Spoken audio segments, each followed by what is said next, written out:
Je suis présentement au Nouveau-Brunswick et j'ai une petite montée de lait à te faire.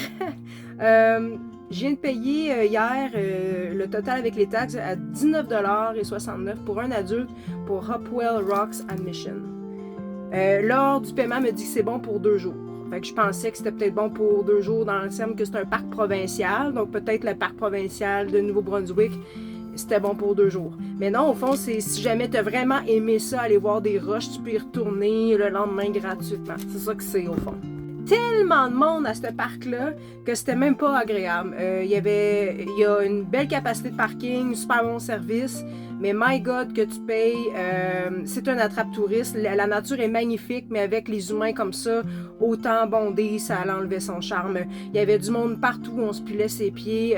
Il y a des sens one-way pour les escaliers, tellement qu'il y a de monde, puis les gens se trompaient, ça faisait des bouchons, puis plus les gens sont nombreux, moins ils sont intelligents ensemble. Donc il y avait du monde un petit peu bizarre qui se faisait avertir par les gardes-parcs. Ça faisait un drôle de climat, puis ça enlevait un petit peu le côté naturel. Donc moi, je suis ressortie de là avec une expérience quand même so-so.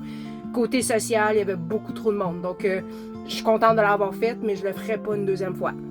Fait qu'aujourd'hui, naïvement, je continue ma route parce que la majorité des gens qui vont travailler, qui vont voyager, vont juste passer une ou deux randos par parc. Et je vais aller faire une petite randonnée de chute, des petites chutes 1 kilomètre. Je vais aller voir ça, c'est sur ma route pour retourner vers le Québec. Puis, ben, à ma grande surprise, je dois repayer. Là, je suis sur la Fundy Trail. Fait que c'est le parc provincial Fundy Trail. Moi, j'aurais pensé, vu qu'ils ont tout le mot Fundy, puis que c'est tout le parc de Fundy, que c'était le même parc. Savez combien j'ai payé aujourd'hui? Pour une personne, 25 $ que je viens de payer aujourd'hui, qui est bon jusqu'à 8 heures ce soir. Donc, pour aller voir un courant d'eau et 1 kilomètre. Nouveau-Brunswick, ton cousin, c'est la Nouvelle-Écosse. C'est l'île du Prince-Édouard, c'est Terre-Neuve. Puis ben, ces places-là, là, ils chargent même pas comme ça pour leur parc. Donc, c'est malheureux, mais c'est pas, ça devient pas un attrait du tout intéressant pour le Nouveau-Brunswick. Une chance que Parc Canada, lui, a fait ça gratuit cette année. Ça a rendu beaucoup plus accessible des parcs. Mais sinon, c'est à savoir, là, si tu emmènes ta famille dans des parcs provinciaux comme ça, chaque parc va te charger une entrée qui est obligatoire. Puis par individu, comme je dis, moi, c'est des frais pour seulement un adulte.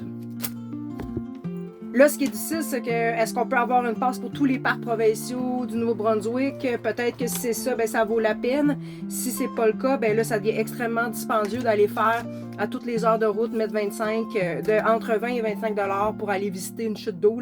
C'est sûr que moi, je voyage quand même beaucoup. Donc, malheureusement, ben, les chutes d'eau, j'ai vu les plus hautes du Canada, les plus hautes des États-Unis. Donc, je serais pas très impressionnée par ta chute d'eau au Nouveau-Brunswick. Je voulais simplement découvrir les beautés du territoire, mais ça me dérange un petit peu d'avoir des frais comme ça constamment. Donc, je veux savoir vos opinions, puis peut-être qu'il y a des passes ou des manières d'aller plus à économiser pour les familles ou d'autres personnes là, qui vont lire le commentaire.